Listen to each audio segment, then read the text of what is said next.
You're also with the White House Chief Information Officer during the George Bush administration. And Theresa, I mean, an apocalypse is what we just heard from Margie. Is that what you're thinking? I mean, I think it's interesting.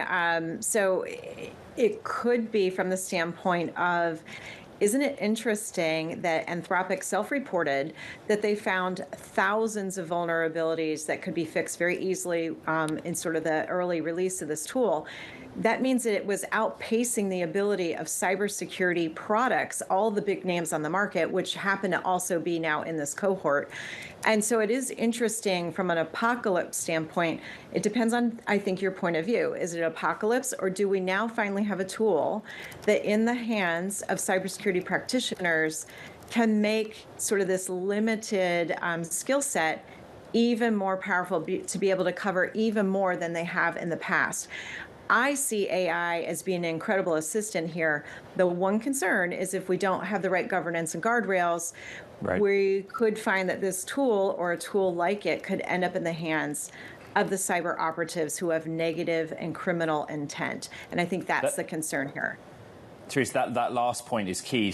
And it relates to what we've been talking about in the show, right? The war in Iran. For many weeks, we've been saying that Iran, as an example, has a competence in the domain where if you're on the defense or you use a US-based technology for defense, there's every chance that those going on the offense have access to similar technology. Although, as Margie outlined, Mythos is at the cutting edge in terms of models. How do you see the field in that conflict, offense versus defense? Yeah, well, first of all, even though there is, thankfully, a ceasefire has been announced, that does not mean that the Iranian cyber operatives have taken their fingers off keyboards. So we need to continue to have a heightened sense of vigilance and alertness around these issues. But what I will say is, that they are obviously leveraging AI and different types of tools to be able to carry off attacks like they did against Stryker and some of the other attacks that are ongoing against critical infrastructure in the United States. And a lot of bulletins have come out. If people are listening to this show right now and you're thinking, I don't feel like I'm in the know in this information, I certainly can't give it to you publicly, but you can contact your local FBI office and they will tell you all the things that you need to look for as it relates to Iran and some of the cyber attacks on critical infrastructure. What I would say is, I would love to hear more from Anthropic once they have this cohort do sort of an alpha pilot, I guess is the best way to put it.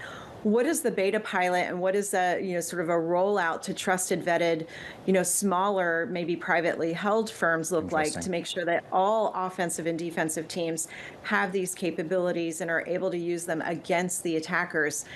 Time is of the essence. We're in a race, and we want to make sure that everybody who is on the ethical side of cybersecurity is actually empowered, engaged, and has all the best state-of-the-art tooling possible to fight back these attacks. And Theresa, you make a good point, and it's actually, we've been hearing from Anthropic as they've outlined what Glasswing really looks like, and you can see what Sally Newton-Cheng, who's Anthropic's Frontier Red Team cyber lead, has been talking about, how this is an industry-wide problem. For the smaller companies that would like to be able to help, there is obviously a chunk of change being offered by Anthropic as well in terms of compute and tokens.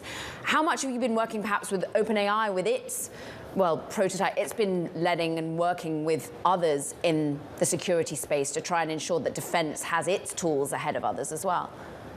Yeah, I think there's a lot going on in this industry. And so I have been talking to all of the different sort of leading AI providers to find out what are the best offensive, defensive tools, what are some things that are yet to be built, what is on the roadmap, and then what are really the best solutions depending on the size company you are, how much money you have, because you're right, everything is token-based.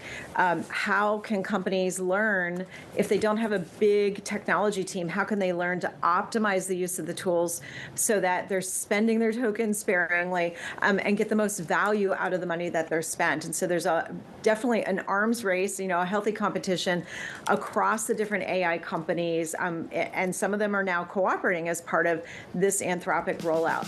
The other thing I do want to mention is that Anthropic did actually self-report that Mythos went rogue. And so I think that's something also that we need to, be discussing, is that although it's going to help, it also has some fine-tuning that needs to happen.